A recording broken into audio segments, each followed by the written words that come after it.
Hello guys, मैं विनय वर्मा। आज आपको बताऊंगा कि बीकॉम सेकेंड ईयर कैसे क्लियर करें विद इन 15 to 20 डेज में।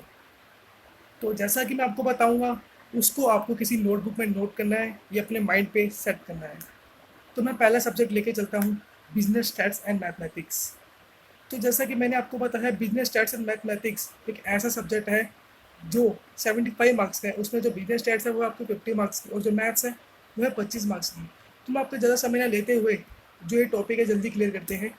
पहला जो आपका टॉपिक है बिजनेस स्टैट मैथमेटिक्स में, आप देखेंगे कि कम से कम बिजनेस स्टैट्स में 14 चैप्टर होंगे, और मैथ्स में ही कम से कम मैथ्स में ही है 3 to 4 चैप्टर्स है। तो आपको ये सब कुछ करने की जरूरत नहीं है। नहीं, आपको सबसे पहली बात में नोट करिए, नहीं आपको ज़्यादा डीप जाना है किसी भी सब्जेक्ट में। तो सबसे पहले मैं आपको बताना चाहूँगा बिजनेस स्टैट्स को कैसे क्लियर करें और कितने नंबर लिया है कि हम मोर देन इनफ हो पास अच्छे नंबर पास होने के लिए। तो मैं आपको बताऊँगा जो बिजनेस स्टैट्स है वो 50 नंबर का है। अगर आप 50 में से 25 या 30 नंबर भी ले आए तो बहुत है आपके लिए, मोर देन इनफ है कि आप अच्छे नंबर से पास हो जाएंगे। तो आपका जो पहला चैप्टर है जो आपको करना है, सिर्फ मैं आपको 4 to 5 चैप्टर बताऊंगा जो आपको करने हैं बिजनेस स्टैट्स में, और कुछ नहीं करना है इसके अलावा। ठीक है, 25 से 30 मार्क्स आपके इजीली आ जाएंगे। तो आपका पहला चैप्टर वो है मेजर्स ऑफ सेंट्रल टेंडेंसी। इसको आपको करना है, आपको गो थ्रू होना है, आपको उनके फॉर्मूले से गो थ्रू होना है। ईजी है चैप्टर, ज़्यादा हार्ड नहीं लगेगा आपको। गो थ्रू होना है आपको मेजर सेंट्रल टेंडेंसी। उसके बाद आपका एक चैप्टर है मेजर्स ऑफ वेरिएशन। इसको भी आपको करना है, इसको भी आपको गो थ्रू होना है, डीप नहीं जाना है आपको किसी भी चैप्टर में, गो थ्रू करना है। उसके बाद आपका एक चैप्टर है कोरिलेशन एनालिसिस। इसको भी आपको डीप नहीं जाना है, ऊपर ऊपर से पढ़ना है, गो थ्रू करना है आपको। उसके बाद आपका एक चैप्टर है रिग्रेशन एनालिसिस। ये मैंने आपको जो चैप्टर बताया रिग्रेशन एनालिसिस, ये चौथा चैप्टर है आपका। ये आप नोट डाउन कर लीजिए। जो मैं आपको बता रहा हूँ, पहला है measures of central tendency, correlation analysis, regression analysis. फिर मैंने आपको बताया मेजर्स ऑफ वेरिएशन। जो लास्ट चैप्टर है वो आपका है इंडेक्स नंबर्स। ये मैंने आपको 5 चैप्टर बताए हैं स्टार्स में। ये 5 चैप्टर गो थ्रू कर लीजिए, फॉर्मूले याद कर लीजिए, फॉर्मूले रन कर लीजिए और चैप्टर को गो थ्रू कर लीजिए। तो आपको स्टैट्स में 25 नंबर इजीली मिल जाएंगे। 25 to 30, 25 to 30 इजीली मिल जाएंगे। मार्क्स कहीं नहीं जाएंगे आपको 25 to 30। तो जो बुक है, आप बुक कौन सी ली, मैं आपको बताना चाहूँगा कि 10 ईयर मोर देन इनफ नहीं है इनको क्लियर करने के लिए। 10 ईयर में आपको कंसेप्ट क्लियर नहीं दिए गए हैं। तो कंसेप्ट को क्लियर करने के लिए आपको बुक में आपको दिखा देता हूँ। हाँ, कंसेप्ट उसमें क्लियर नहीं दिए गए हैं। जो मैं आपको बुक बताने जा रहा हूँ उसी में से आपको पढ़ना है। उस बुक का नाम है एस पी गुप्ता। जो राइटर है उसका पी के Gupta, business stats and business mathematics. Orange colour की एक बुक है, वो आपको उसी में से आपको ये सारा टॉपिक मिल जाएगा। अब बात में करते हैं मैथ की, जो 25 नंबर की है। उसमें से भी आपको कम से कम 15 नंबर चाहिए अच्छे नंबर लाने के लिए, अच्छा स्कोरिंग करने के लिए। तो उसमें जो पहला चैप्टर है जो आपको करना ही करना है, बहुत ईजी चैप्टर है, सबसे पहले आप उसे ही करना है, वो है मैथमेटिक्स ऑफ फाइनेंस। उसमें सिर्फ आप फॉर्मूले भी रीड आउट कर लोगे तो आप क्वेश्चंस ऑटोमेटिकली उसमें होते रहेंगे आपके। फिर है आपका एक चैप्टर है मैट्रिक्स एंड डिटर्मिनेंट्स। 2 चैप्टर मैंने आपको बताते हैं, मैट्रिक्स एंड डिटर्मिनेंट्स। और तीसरा चैप्टर है आपका सिंपल डिफरेंशिएशन।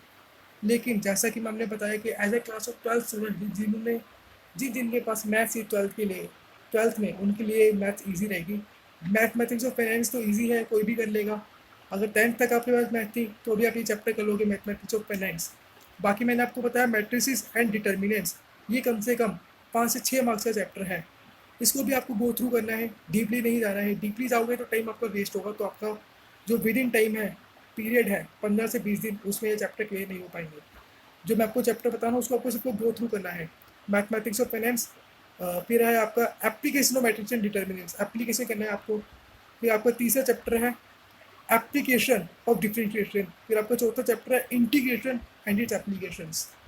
पहला चैप्टर है जो आपको सबसे पहले करना है, मैथमेटिक्स ऑफ फाइनेंस। फिर है आपका दूसरा chapter application of matrix and determinants. फिर तीसरा चैप्टर है आपका इंटीग्रेशन एंड इट एप्लीकेशंस। उसके बाद है आपका एप्लीकेशन ऑफ डिफरेंशिएशन। ये 4 चैप्टर है, आपको करने ही है। तो आप 25 में से 15 नंबर इजीली स्कोर कर लेंगे। और मैं जैसा कि आपको बता रहा हूँ, आपको डीपली किसी भी सब्जेक्ट में नहीं जाना है, ना ही मैथ्स, ना ही स्टैट्स, ना अकाउंट। डीपली नहीं जाना, आपको गो थ्रू ही करना है। अगर आप डीपली जाएंगे तो 15 to 20 डेज में ये कवर नहीं हो पाएगा। अब मैं आपको अगला बताता हूँ लॉ। लॉ में आपको कुछ नहीं करना। 10 ईयर आपने परचेज किया होगा, मे बी 90 to 100 रुपीज़ से एक 10 ईयर आएगा, उसको परचेज कर लीजिए।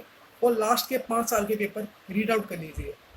लास्ट के 5 साल के जो पेपर आप रीड आउट कर लेंगे तो आप अच्छा स्कोर कर पाएंगे लॉ में भी। अब बात आती है इको। इको कैसे किया जाए। इको में भी मेरी यही कंसेप्ट है कि इको में भी यही स्ट्रेटेजी है कि आप इनकम टैक्स जो आपका 10 ईयर है इको का, वो ले आइए और लास्ट के 5 साल के पेपर कवर अप कर लीजिए। यही आपकी जो स्ट्रेटेजी है काम आएगी। अगर आपको 15 से 20 दिन के अंदर ही क्लियर करना है पेपर तो ये है, अदरवाइज आपके पास टाइम है, मोर देन इनफ टाइम है, 2 to 3 मंथ है, तो आप कोई बुक भी परचेज कर सकते हैं इको के लिए और लॉ के लिए भी। लेकिन लॉ आप 10 ईयर ही परचेज करें और उसमें से ही पढ़े, वो ये ज़्यादा बेटर रहेगा आपके लिए। अब बात आती है इनकम टैक्स। इनकम टैक्स जो न्यू सब्जेक्ट है हमारे लिए, अब बीकॉम सेकेंड ईयर का एग्जामिनेशन होने वाला है और जो बच्चे आए हैं सेकेंड ईयर में उनके लिए न्यू सब्जेक्ट है इनकम टैक्स। तो मैं उसमें कुछ बताना चाहूँगा आपको। एक बुक है income tax and auditing by doctor Girish Ahuja and doctor Ravi Gupta. आप उसको करिए, उसमें से भी आपको सारा नहीं करना है, बेसिक बेसिक आपको करना है, गो थ्रू करना है। कुछ चैप्टर्स मैं आपको बता रहा हूँ वो करने हैं। पहला चैप्टर जो सबसे पहले आपको करना है वो है सैलरीज। सैलरी एक चैप्टर है आपका, income under the head salary, वो करना है सबसे पहले। वही आपको कम से कम 8 से 10 नंबर का है। उसमें आपको काफ़ी लंबा लंबा दे रखा है, कंसेप्ट जो काफ़ी ब्रीफली दे रखे हैं। आपको ब्रीफली नहीं पढ़ने हैं, आपको टॉपिक पढ़ने हैं बस ऊपर ऊपर से, गो थ्रू करने हैं सैलरी। अब आपका दूसरा चैप्टर है, इसे भी आप देखोगे अगर इनकम टैक्स की बुक ओपन करेंगे तो उसमें भी 13 चैप्टर है इनकम टैक्स में। तो आपको 13 करने की बिल्कुल भी आवश्यकता नहीं है, तो आपको सिर्फ 5 से 6 बताऊंगा जो आपको करना है। पहला है आपका सैलरी, दूसरा है आपका income from the house property, वो भी आपको डीपली नहीं जाना है, ऊपर से पढ़ना है। तीसरा है आपका capital gain, long term and short term capital gain, 3 chapter हो गए। इनमें से आपको किसी भी डीप नहीं जाना है। अब आपका चौथा है deductions and set off carry forward set off losses, ये 5 चैप्टर आपको करने हैं। और बात रही थ्योरी की, थ्योरी जो मैंने आपको बताया last chapter deductions and set of query forward and set off lodges, इन्हीं में से थ्योरी ज़्यादा आती है। तो आप इनकम टैक्स से एक 10 ईयर ले लेना, उनमें से कुछ थ्योरी है जो बार बार रिपीटेड हो जा रही है, हर साल रिपीट होती है, उनको आप पढ़ लीजिए, मोर देन इनफ है। जैसा कि मैंने आपको बताया सैलरी, फिर income of the house property, फिर income under the head capital gain, और कुछ थ्योरीज जो 10 ईयर्स में है उनको कर लीजिए, आप इनकम टैक्स में अच्छे नंबरों से पास हो जाएंगे।